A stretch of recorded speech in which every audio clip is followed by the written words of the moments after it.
संत सेवा का इतना अखंड भाव प्रवाहित रहना, ये भगवान की कृपा के बिना नहीं हो सकता। ये भगवान की ही कृपा है कि इन संतों की सेवा का भाव आज भी उनके मन में जैसा का तैसा है, जैसा का तैसा।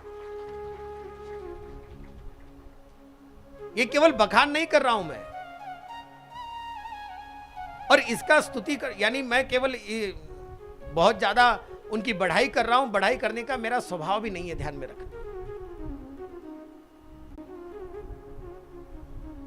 अरे आप जानेंगे,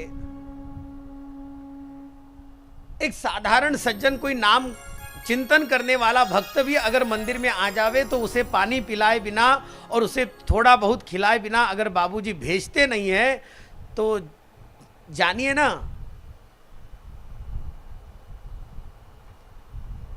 बारंबार उनका ध्यान। ये बात मैंने केवल यहां नहीं देखी।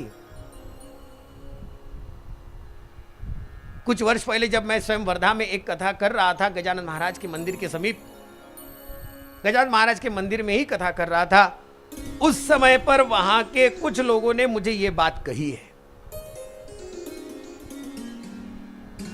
यह बात मैंने देखी भी है और यह बात मैंने सुनी भी है।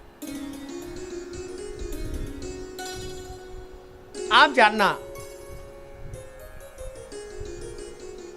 संत येती घरा तोची दिवाड़ी आजकल अलग ट्रेंड हो गया है। बहुत से लोग आजकल इन बातों को नहीं मानते। संत येती घरा दारे खिड़क,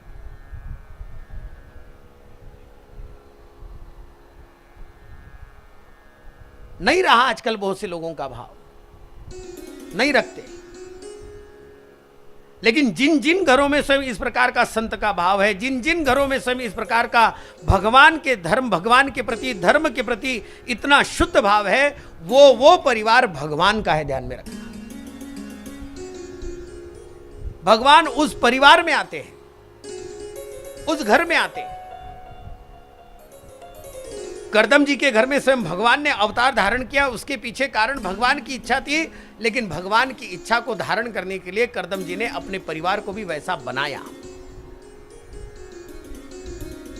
और इस परिवार को लेकर के जब भगवान का प्रकटीकरण हुआ तब करदम जी ने कहा कि अब मुझे चलना चाहिए। भगवान ने भी स्वयं अनुमति दे दी। करदम जी वहां से चले गए। लेकिन जब करदम जी चले गए